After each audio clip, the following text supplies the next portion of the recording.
this is my little greenhouse. I got it at Aldi, which is a local store. I don't know if they have it all over the US, but here in Florida, they have something called Aldi, which is a grocery store that usually has lower prices than your normal retail stores like Walmart, Publix, Winn-Dixie, so on and so forth. I got this, I think it was originally $19.99. I got it on clearance. I paid $10 for it, and I thought $10 was a very good deal. It's not very big. It's very, very small. I'm tripping over my garden equipment. It's very, very small. I'd say it's about 2 feet at the most this way, and I'm 5 feet 3 inches, so it's about 5 feet tall. So it's very small, but it works well for what I need. What I have done is I had started seeds inside. Let me open it. I don't like opening this in the evening and let all the air out, but this traps all the heat in. So here it's March in Florida. Well, it's March everywhere, but here in Florida during March, it is hot during the day and very cool at night. And the tomatoes and the cucumbers, they like the warmer weather. So this traps the heat in during the day. And then at night, when the temperatures cool down outside, the heat stays in here and it keeps them nice and warm and cozy. I started these under light indoors and they popped out within a couple of days. These are Garden Delight cherry tomatoes. And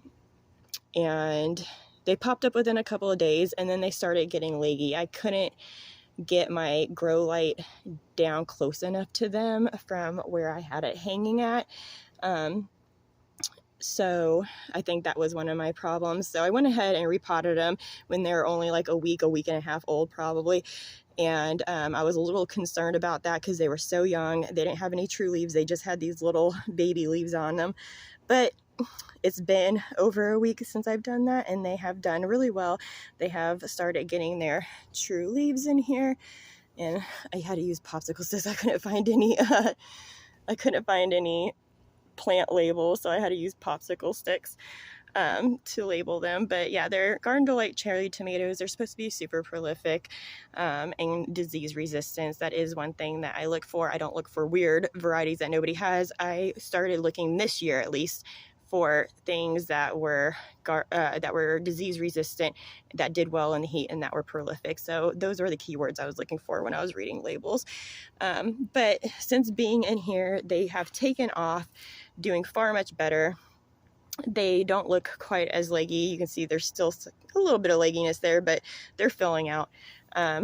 These are some tomatoes that I had bought from Walmart in a 6-cell tray. Generally, it was $6, just under $6 for a 6-cell tray. Generally, you expect to have a 6-cell tray with 6 tomatoes.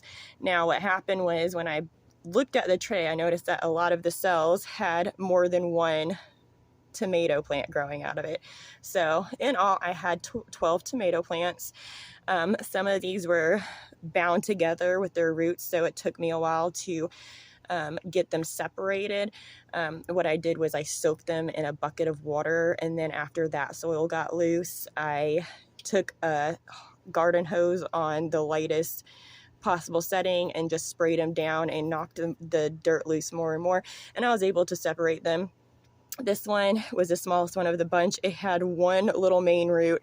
It didn't have a whole root system coming out of it. I think it's going to do okay, but we'll find out. But that was a way I could get 12 plants for $6, and I thought that was a good deal. Usually I don't like buying the plants from the big box stores. I think that they're overpriced and ridiculous, but 12 plants for $6, 50 cents a plant, I can do that.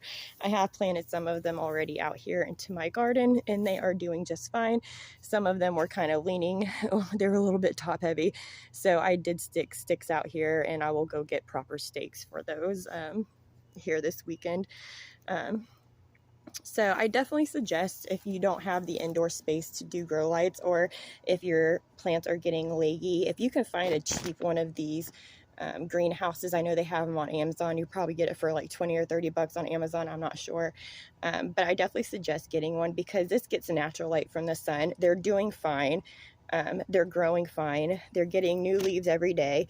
So I definitely suggest that you invest in one if if it is too cool to really plant directly in the ground like it is now in March, because like I said, the soil temperature is just a little too cold for them to want to germinate at this time of year, just because the nights are so cold and the soil doesn't retain all of that heat throughout the night.